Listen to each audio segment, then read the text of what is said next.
Good evening. This is the NewsTrack and I'm Marya Shakil. Donald Trump's trade advisor, Peter Navarro, has once again provoked India, this time accusing India's Brahmins of profiteering at the expense of broader economic fairness. His remarks, viewed by many as politically charged and diplomatically unpleasant, have drawn criticism from policy circles and diaspora groups. This comes amidst the meeting between Prime Minister Modi, Xi Jinping and Putin, which happened earlier today at the SCO Summit in Tianjin, which was more than just a gathering of three powerful world leaders. It was seen as a masterful display of coordinated diplomacy, a united message broadcasted to the West that the rising powers of Asia and Eurasia are determined to chart their own course. In the grand halls of Tianjin, as these leaders shook hands, shared laughs and spoke candidly, the symbolism was unmistakable. No longer rivals, but partners with shared interests and a vision for a more multipolar order. It's being called the Tianjin moment. Today on this edition of NewsTrack, we have top voices joining us to unpack the implications of Peter Navarro's latest remarks. But first, let's take a look at what Donald Trump's aide said.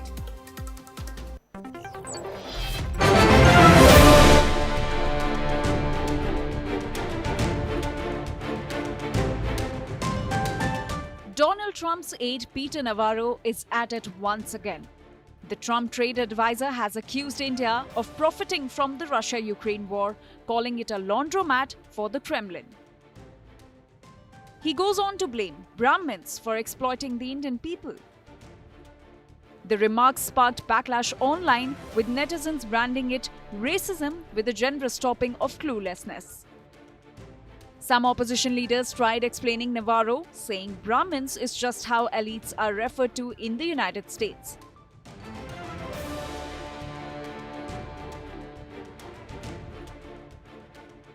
But Shiv Sena UBT MP Priyanka Chaturvedi called Navarro's comment deliberate, shameful and sinister. While Navarro also praised Modi as a great leader, in the same breath he criticized India's oil deals and independent foreign policy. At the heart of Navarro's frequent rants is India's refusal to bow. New Delhi continues to buy discounted Russian oil despite American threats. The Modi government has reiterated time and again that it will act based on national interest.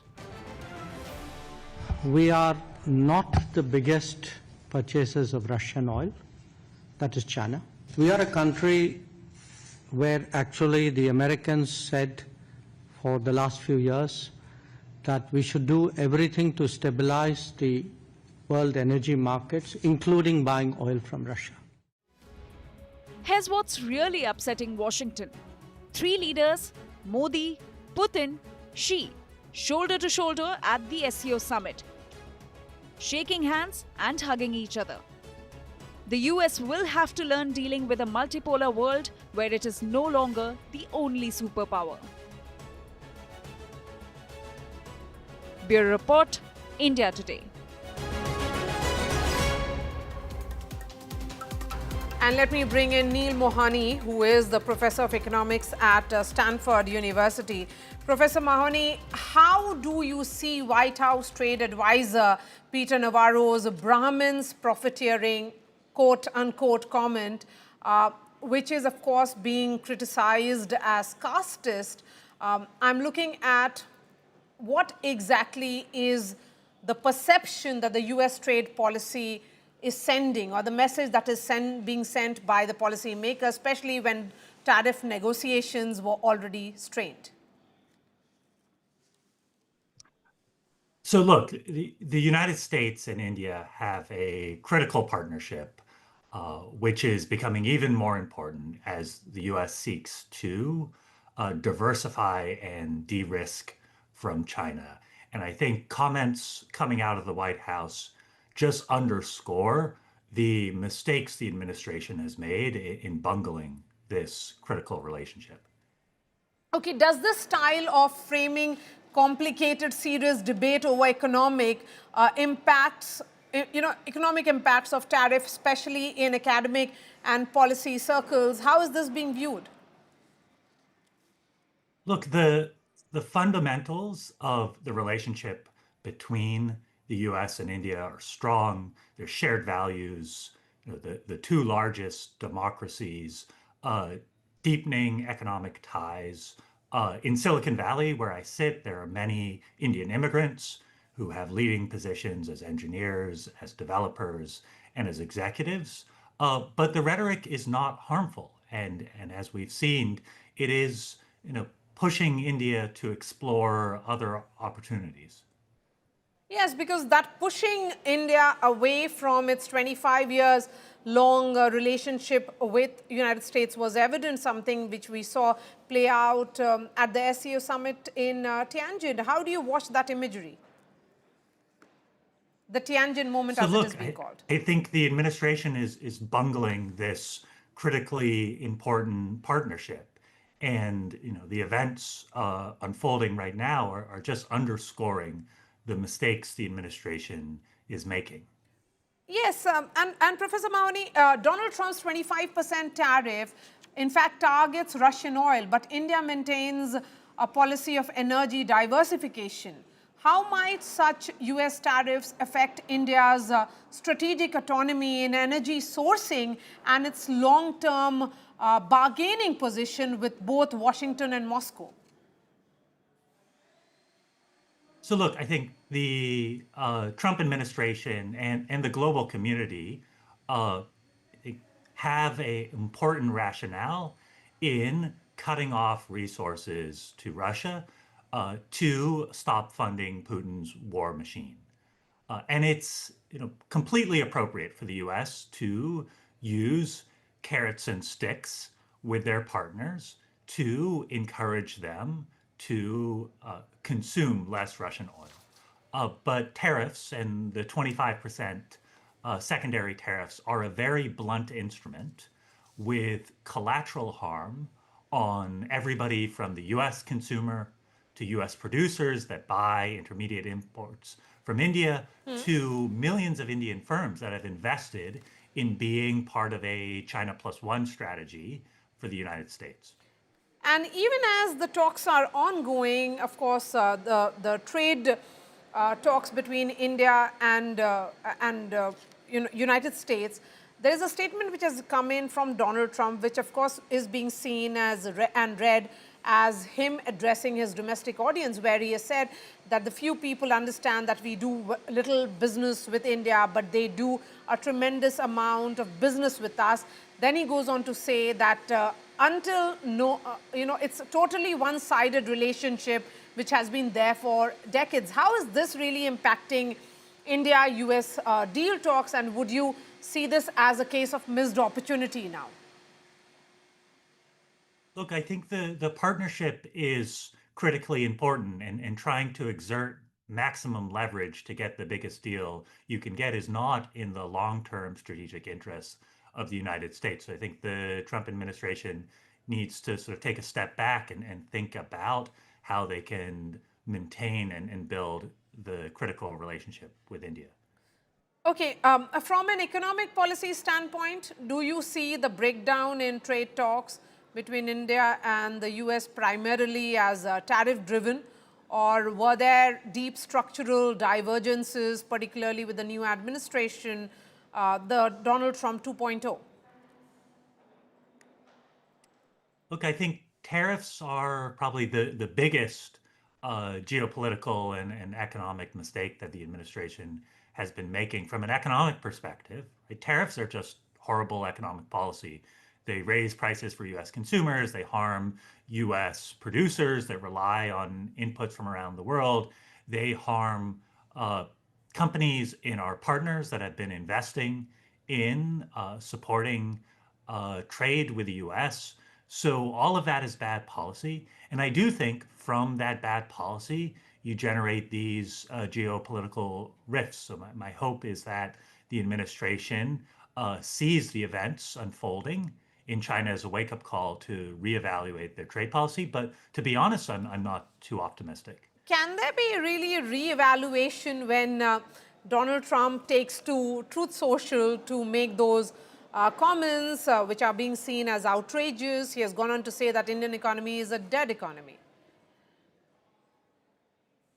Yeah, look, the fundamentals of the relationship between India and the United States, I think, are still strong. India is on their way to being the third largest economy in the world, and it's critical that the United States maintain and build those relationships.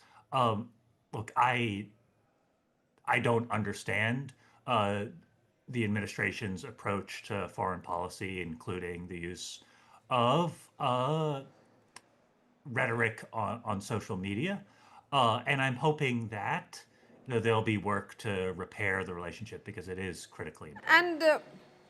And is it really appropriate to take to Truth Social and announce trade policy at a time when the trade talks are underway? Look, different leaders have different styles, and it certainly wouldn't be the style that I would advise a policymaker if I was asked for counsel. But Trump has been very effective using social media, and so he, as the president of the United States, he is allowed to use his own style of communication. All right, Professor Mauni, my last question. How do these broader tariff policies risk alienating potential strategic partners like India while strengthening their economic engagement with other blocs, which we are seeing? India is looking at newer partners, looking at re-engagement, particularly at the SCO, which we witnessed. No, that is exactly the concern. Along with raising prices in the United States, that tariffs create geopolitical harm, and all of the work that the United States has been doing, being a trusted partner to our allies throughout the world, is being slowly undone by these tariffs that are pushing our partners into, I think, relationships that don't serve the long-run interests of the United States. All right, Professor, really appreciate your time. Let me shift focus now to another newsmaker who's joining us, Ambassador Javed Ashraf. Ambassador Ashraf, SCO in Tianjin, SCO in terms of its grouping also isn't really seen as cohesive. I want to understand from you, when it comes to outcomes and also optics, where do you see this SCO in Tianjin in the backdrop of geopolitical tensions and tariffs stand? And has this grouping managed to send a message to the West? Marya, first of all, I don't think in today's world any grouping is cohesive because there are, if you look at the transatlantic relationship, if you look at NATO, if you look at the European Union, even ASEAN, which always worked on the principle of consensus, because of the fluidity of the situation, sometimes multiple and conflicting interests, there can be differences within the group. But is there a larger purpose that drives it and which enables the grouping to move forward?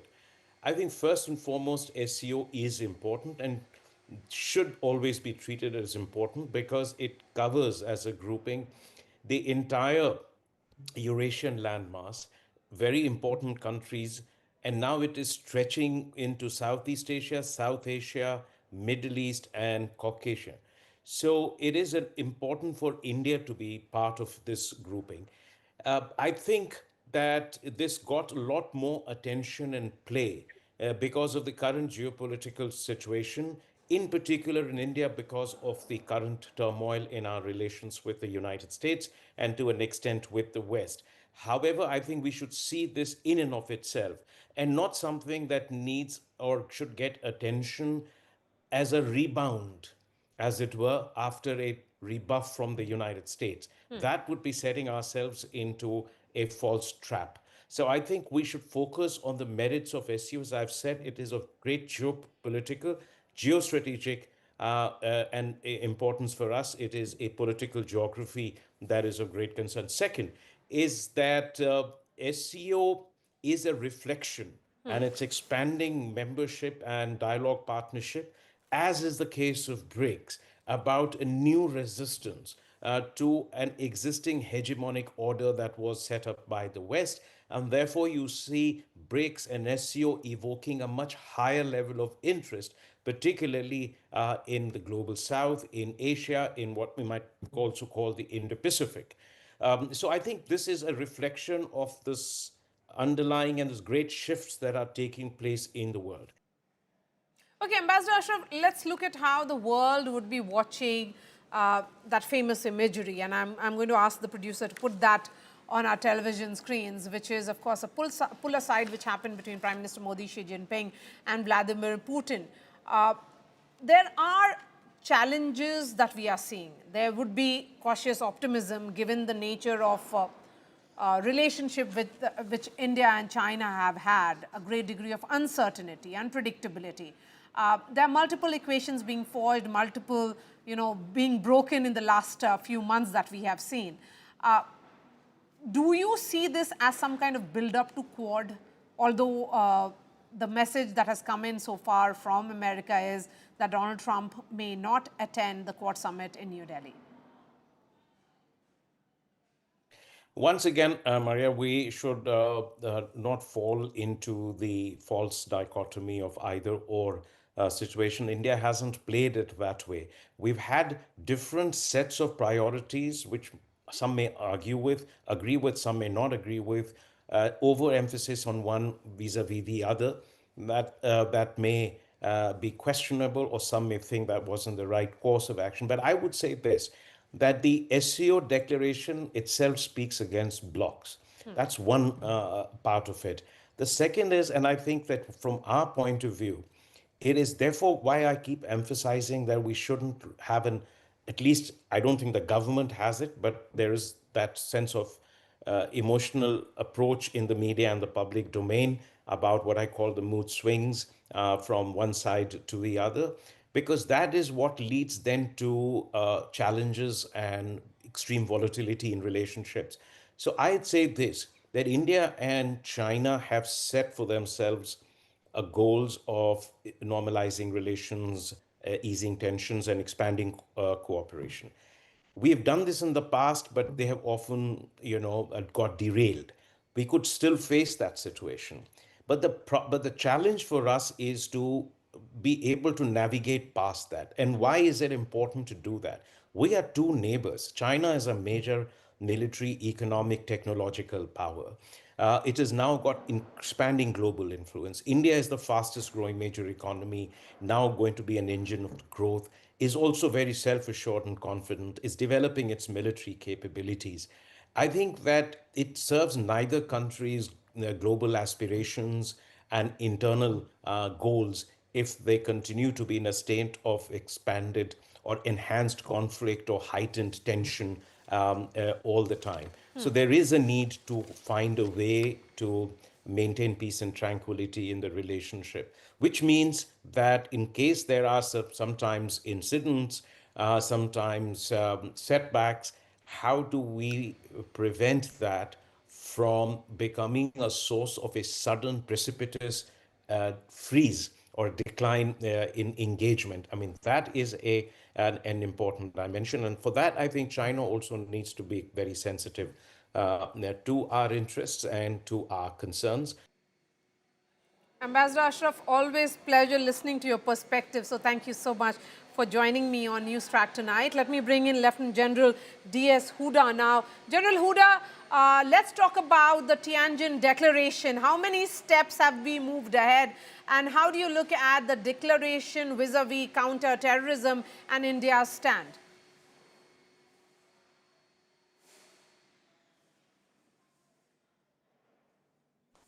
So, Marya, let me first talk about, the meeting between Prime Minister Modi and President Xi Jinping.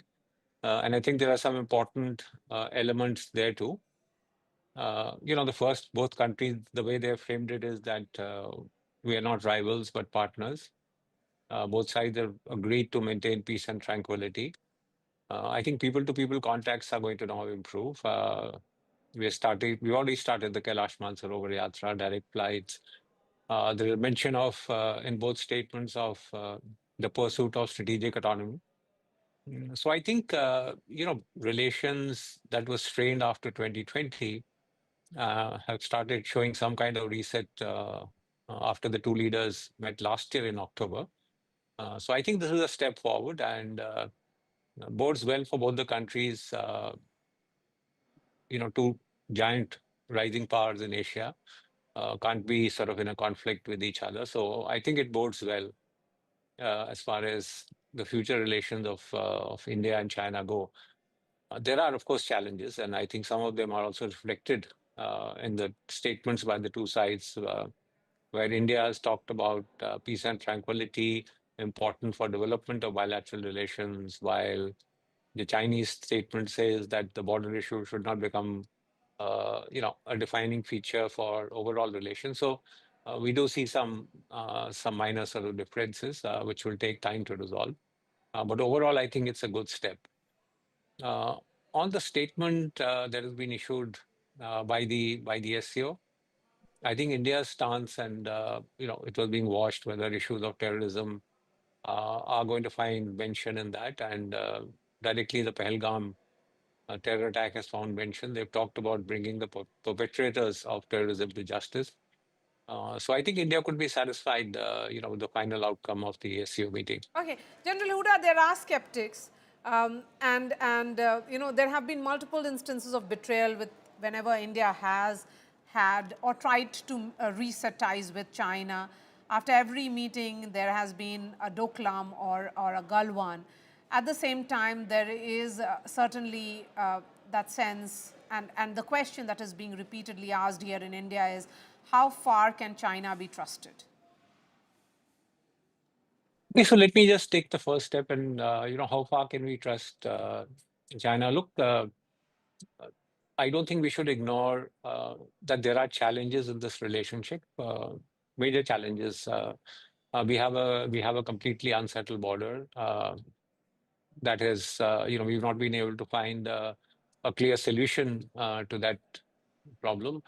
We have seen an element of economic coercion from the Chinese side when they put unsaid sanctions on items like rare earth magnets, agriculture, etc. There is this, if I could use the word, strategic rivalry in South Asia, where China has made significant sort of inroads. So there are challenges to this relationship, Marya, and I'm not saying we should ignore those challenges. At the same time, should we remain in a sort of a hostile attitude with a neighboring country with whom we are trading a lot, as I said, with whom there is an unsettled border that needs resolution. So while not discounting the challenges, I don't think we should take it as a negative that there is a reset in bilateral relations which were actually damaged after 2020. So I would see it as a positive step, and look ahead and see how we can manage these challenges. On the issue of Pakistan finding mention, well, look, the fundamental nature of the SCO when it was created was sort of counter-terrorism, and it would therefore whatever attacks are taking place also in Pakistan finding mention. I think we should look at our own sort of interests and what we needed to do to ensure that our voice finds place and mention in the SCO statement. I think look at that more sort of in a more focused manner rather than looking at what could be considered sort of the negative side. Why has Pakistan found mention also in that? So that's the approach that I would sort of suggest that we take. All right. When you speak about India-China, General Huda, will you call this a reset or some kind of rearrangement? How would you define it? So, Marya, I would say this is a gradual thaw in relations because relations really had broken down after 2020. So I see it as a part of a gradual thaw which started in October. We've had a series of meetings between other political leaders, foreign ministers on both sides, the NSA meeting, foreign minister of China on boundary issues. We've had a series of WMCC meetings which are looking at new ways to bring greater tranquility on the line of actual control. So as I said, I would use the word, it's a gradual thaw. It's not a grand reconciliation by any standards. I spoke to you, Marya, about the kind of challenges that are there, and these are very significant challenges which could put future strain on India-China ties. So a gradual thaw is what I would say it is. All right. General Huda, I appreciate your time. Thank you so much. And thanks for watching. We are putting out this entire discussion on our website and also on our YouTube channel. That's all from me on this edition of NewsTrack. Thanks so much for watching.